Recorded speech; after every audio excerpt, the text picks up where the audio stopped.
All right, bruh fans. Now, this is a video that's kind of linked to another video I'm about to record here in a few minutes about, whether or not Mike has legitimate feelings for Pam.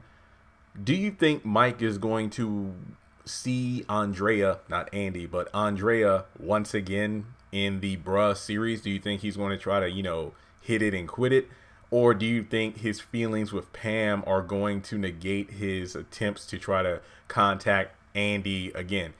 Yes, I could say Andy or Andrea because, well, she introduced herself to Mike as Andrea, but I think we all know her best as Andy. Now, I checked IMDb, which honestly I feel is like the Sparks Notes of, or Cliff Notes, or Quizlet.com of trying to figure out, who's going to die or who's going to show up when in this episode of this season. But I don't see KJ Smith listed in the broadcast, so I guess I don't want to assume, but at the same time, it's like, I guess her appearance was a one and done to kind of like, hey guys, here's a fun Easter egg. I feel like Tyler Perry writes this stuff into the show because, it makes me think too much and my brain explode. And I make fun videos, but no, I'm just kidding. He probably just did that because of familiarity between audiences. So that makes sense to me. But basically, I don't think that Mike is going to be successful because if the timeline, I use that dreaded word, if the timeline of the shows kind of line up, I think if you go back to my video about bruh and sisters being connected, oh gosh, I remember that video breaking my mind that night. I talked about how in terms of the timeline, it seems to me like when Andy said she's very committed, that means she's referencing Gary. And then in Sister, she told Karen that ever since her and Gary got together, she hasn't called, I believe, like AJ or TJ, the name of the guy who's kind of like her F-boy. So, or Old Faithful. Yeah, that was the episode. Old Faithful or Old Reliable. Or I think it was Old Faithful. Basically, she hasn't been with any other guys since she got with Gary. So I think even if Mike does try to make a pass at Andy, if she does show up again, whether it be through text, through email, through a phone call, or if they meet in the office, I don't think it's going to happen. So I feel like even though I would really love for her to show up again, I don't think Mike is going to be successful.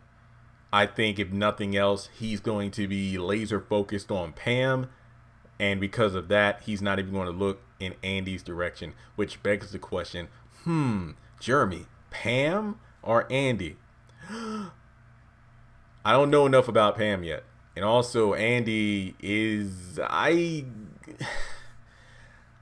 don't want to sound judgmental, but I don't know if I could fully trust someone who would knowingly I wouldn't even say relationship, but they would be in a fling with someone who's already committed / married to someone else. She is attractive. I love intelligence, but I don't know. Pam, she's a free spirit. I don't know if I want to be with a woman who could convince me to give her a minimum of a $100,000 budget to redecorate my loft. But then again, she does have nice dimples. So I don't know. I do not know. But in any case, all I can say is Mike, I don't think he has a chance with Andy. We'll have to wait and see. Honestly, I don't think so. Once again, looking at the time frame of the shows, this is obviously like pre-Sisters episode 1. But at the same time, we know that based on Old Faithful, that episode, Andy hasn't quote unquote cheated on Gary. So I don't think Mike is going to get it. But let me know what you think in the comment section below. Make sure you subscribe to the channel. Hit the bell notification icon so you don't miss out when I post new content. Follow me on social media. Links are in the description below. Also, if you'd like to donate to the channel, feel free to do so on PayPal or Cash App, or you can become a patron on Patreon for as little as $1 a month. A link to that is in the description below.